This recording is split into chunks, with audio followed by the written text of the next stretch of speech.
Hi, my name is Melissa Watson. I'm a teacher from Aveley Secondary College. Today you'll be joining me in my Year 10 Humanities class as we study geography and the barriers to human wellbeing. Come take a look. So very briefly, let's have a look at this map here. This is a corruption perception index map. Now the bluer the colour, the less perceived corruption by the people who live in that country. The redder or pinker that colour, the higher the level of perceived corruption, okay? So my question to you, this links to our idea of political instability. So this is a government that is not working for its people, okay? They're focused on their own goals. Outline how political instability and corruption causes spatial inequality with your partner. Very briefly, how can that stop someone from experiencing wellbeing? Have a quick chat. So thinking about if you lived in a country with a corrupt government, how would that impact on your human well-being? What do you think? Yeah, you wouldn't feel safe? Safe, you would not like the government, so you would actively go against them. Absolutely. Or you would fear that they would do something to you. Definitely. So potentially more protests, more violent protests, and fear of the government, definitely. And 3, 2, 1. Could you share with us what you discussed, please, Bella? If you live in a country where you believe that your government is corrupt, you can fear your government and fear that they might do something to you or your family, which can cause and lead to violent protests. Definitely. So the potential that people are fearing a lot of fear towards their government, potentially also that there might be violent protests in response to that government not looking out for your well-being. What did you discuss, please, Amelia Z? That if the government in a country puts more money towards like the military and services and not buildings, then people are going to end up like homeless, not being able to get their resources to survive. Absolutely. So last lesson we discussed how a lot of government money is used to pay for the military, for example. So that's not focusing on things that people need like hospitals, schools, good quality infrastructure.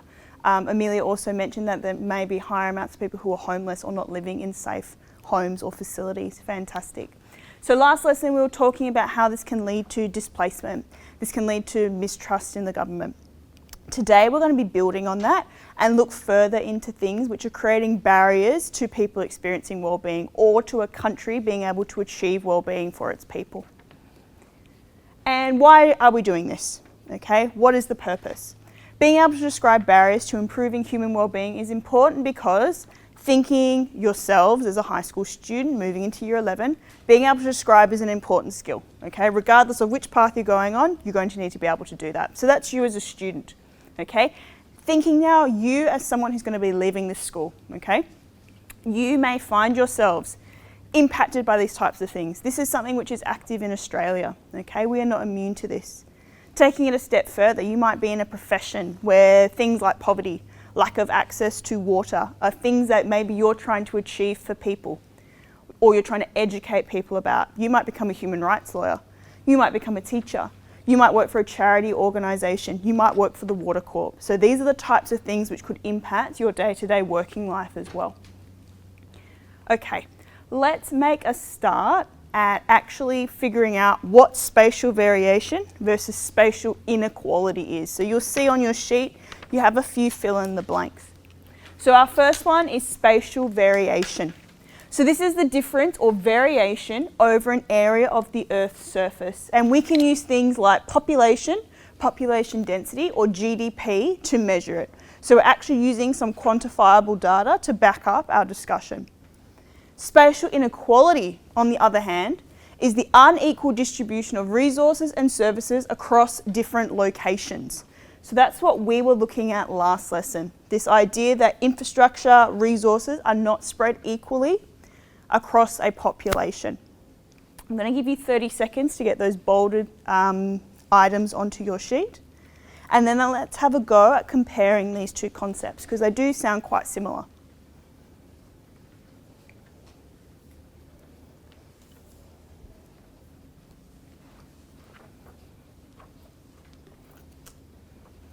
Another 15 seconds, just getting those bolded text down, year 10s. And can I ask for pens down in 10, 9, 8, 7, 6, 5, 4, 3, 2, and 1. Could I ask you please define spatial variation for me, Jamie? What is spatial variation? Spatial variation is the difference or variation in terms of population density, gross domestic product, life expectancy over an area of the Earth's surface. Fantastic. Thank you to Jamie. So we're talking about differences of population density. We know in Australia, most of the population is concentrated along the coast. Not many people live in the centre where it's really hot. Okay, and there's a reason for that. So that's spatial variation. What's spatial inequality in comparison? Please, Liv.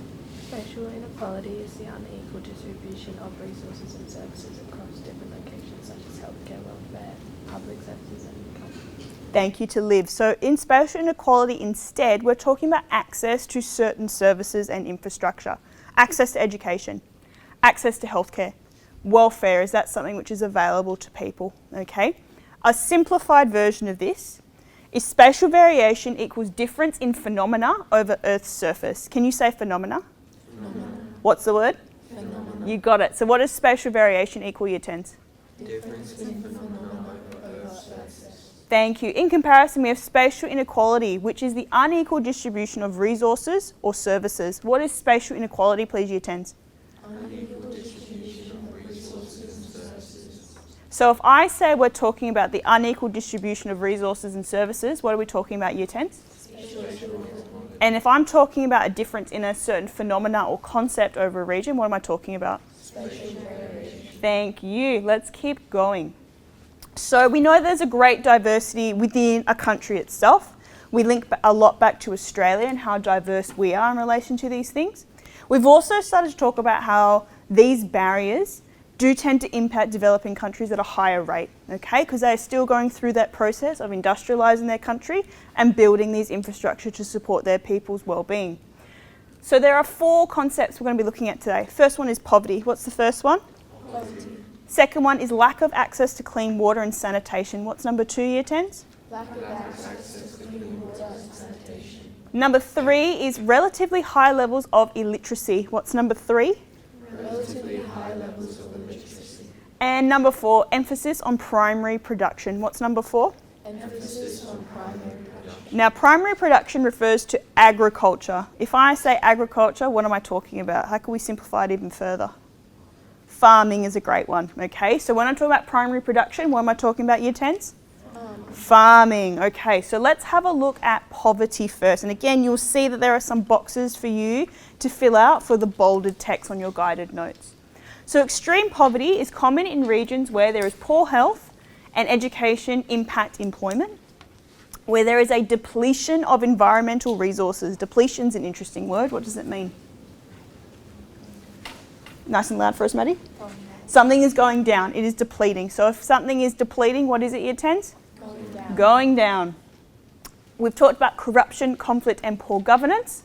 Now, according to the World Bank data in 2013, 12.7% of the world population lived at or below $1.90 a day. Okay, that is our poverty line.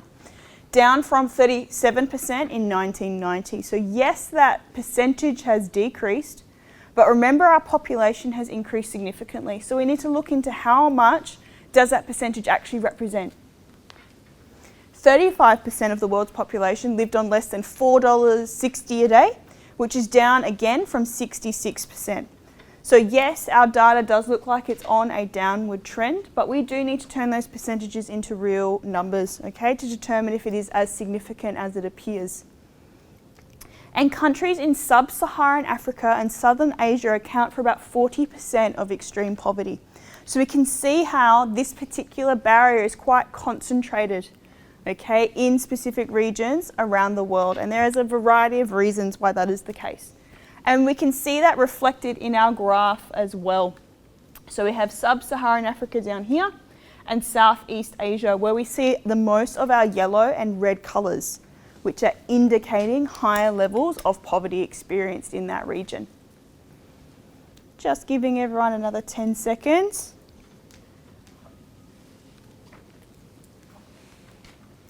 And can I ask for pens down in 3, 2, 1.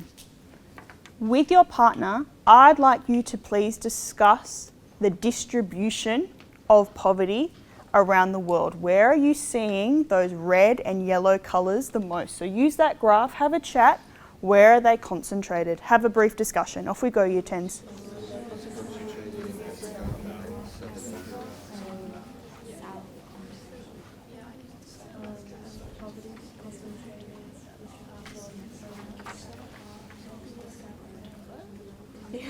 And 5, 4, 3, 2, 1. Where are we seeing that distribution, please, Maddie? More in underdeveloped countries. Absolutely. So Maddie has identified that this is occurring more in underdeveloped regions. Okay, for example? Not sure. That's okay. Just describe a region or a continent for me, Maddie. Africa, okay, so we can see in the continent of Africa we have quite a bit of red, orange and yellow. We also see grey, which means there's no data available. So that might mean they don't have the infrastructure to be able to gather this type of information. Yes, Bella? How come Australia doesn't have any data? That is an excellent question. This particular map is showing Australia has not provided data for the national poverty line. May have been that we didn't have a census that year, maybe our data was deemed too old. That's a really good question that I'll try to find an answer for. What did you discuss, please, Amelia G? There's mostly poverty in less developed countries like Africa and South America. Good. So Amelia has identified that it's occurring in developing countries and provided us with some specific regions for us to look at as well. All right, looking at our second one. Lack of access to clean water and sanitation. So 663 million people rely on unsafe water sources and 83% of that live in rural areas. So the water they have access to is not safe for them to drink. 38% of people with access to safe drinking water are required to travel to collect that. And that can be both physically difficult and very time consuming. That might be all you do for the day or half a day. Okay, so it's not as simple as turning on the tap.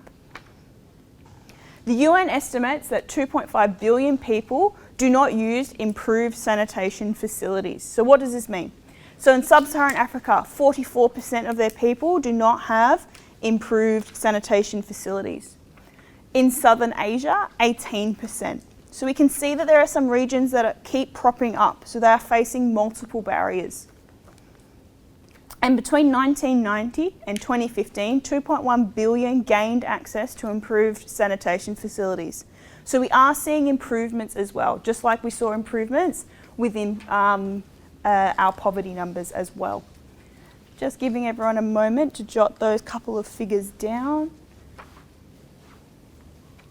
And can I ask for pens down in 5, 4, 3, 2, 1. Can I ask that you discuss with your partner, why do you think it's harder to access clean and safe water in rural areas, so farming areas, for example? Have a brief discussion. What about that would make it more difficult?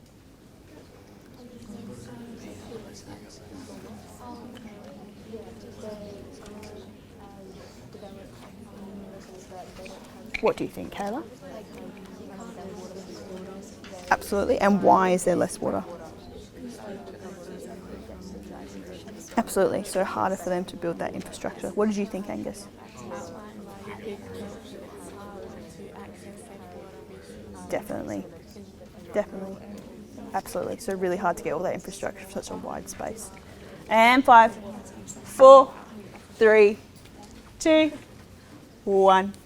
What did you discuss, please, Taylor? I was saying that those areas might be like more populated, so there'll be more demand for like clean water and sanitation.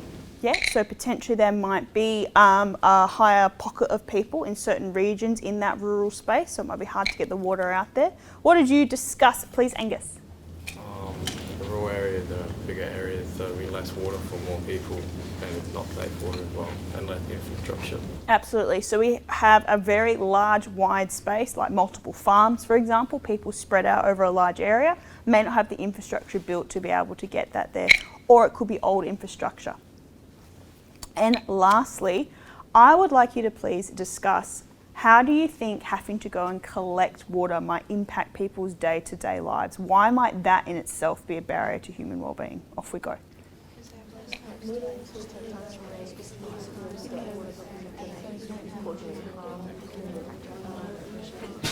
Bless you.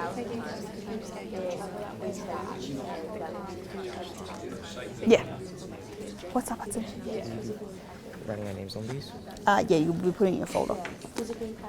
And 5, 4, 3, 2, 1.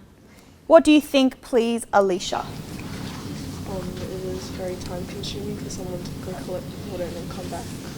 Definitely. So it's time consuming. What might that time be used otherwise? How could they use that time instead?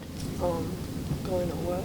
Yeah, going to work, absolutely. So good, okay. So going to work might be something they could do instead of going to collect that water. So that can impact a family's income, their money, for example. What did you discuss, please, Claire? That like if they're going to get water, then they have less time to do like things for themselves and like take care of themselves. Absolutely. So on the flip side, not just talking about work, but also no time to look after yourselves. We speak a lot about looking after your own mental health.